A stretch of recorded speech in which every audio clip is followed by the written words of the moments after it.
এই notorious criminal আজকে তিনি আমাকে বলছে যে ওহিদুল ইসলাম খুনের আসামি, তিনটে খুনের আসামি।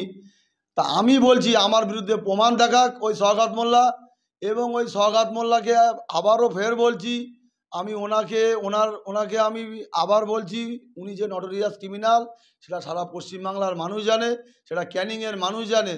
উনি ওনার নিজের অস্তিত্বকে বাঁচানোর জন্য উনি আজকে দলের কাছে এই ধরনের কথা বলছে, মানুষকে দ্বন্দ্ব লাগানোর জন্য।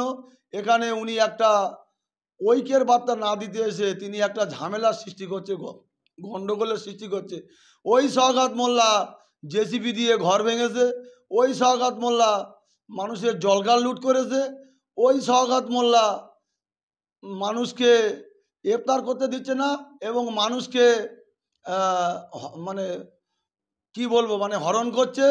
নিরীহ মানুষকেদেরকে ধরে ধরে নিয়ে হুমকি চালিয়ে যাচ্ছে। আজকে দেখো না, বাঘ সাধারণ মোল্লা তিনি নাকি একটা বাঘ, আজ কোথায় গেল? তা আইনের কাজ করবে। আমি বলবো সওগাত মোল্লাকে অবিলম্বে গ্রেপ্তার করুক। আজকে আমাকে বলছে, কালকে অমুক জনাকে বলতে পারে। তবে আমি ফের সওগাত মোল্লাকে বলতে চাই হুঁশিয়ার দিয়ে যে আমাকে যা বলছেন বলুন, আমার বাপকে নিয়ে বলবেন না। আর একটা কথা বলি যে নওশাদ সিদ্দিকীকে জঙ্গি বলেছে, এর জবাব তোমাকে দিতে হবে। ভাঙড়ের মানুষের জবাব দেওয়ার জন্য প্রস্তুত আছে। সওগাত মোল্লা সাহেব তুমি তৈরি থাকো, এর জবাব তোমার ক্যানিংয়ের মানুষও দেবে, ভাঙড়ের মানুষও দেবে।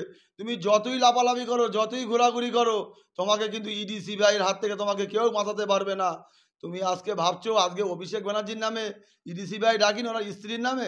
আরে মাংস খায় না, মাংসের ঝোলটা খায়। তুমি কত লাফালাফি করবে? আজকে তুমি বলছো ভাঙড়ে একটা চকলেট মেরে দেখো।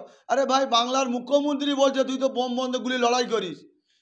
তাহলে সেই সওগাত মোল্লাকে ভাঙড়ে অবজারভার করে সাধারণ মানুষকে হরণ করছে এই বাংলার পুলিশ মন্ত্রী। আমি অবিলম্বে বলবো পুলিশকে সওগাত মোল্লার বাড়িতে তদন্ত করা হোক। আজকে সওগাত মোল্লা এত সম্পত্তি কোথায় থেকে হলো? আর সওগাত মোল্লার এত ক্ষমতা হয় কি করে ভাঙড়ের মাটিতে এসে আজকের ভাঙড়ের লোককে ধমকানি চমকানি দিচ্ছে এই সওগাত মোল্লা। আজকে যত মায়ের কোল খালি করছে এই সওগাত মোল্লা।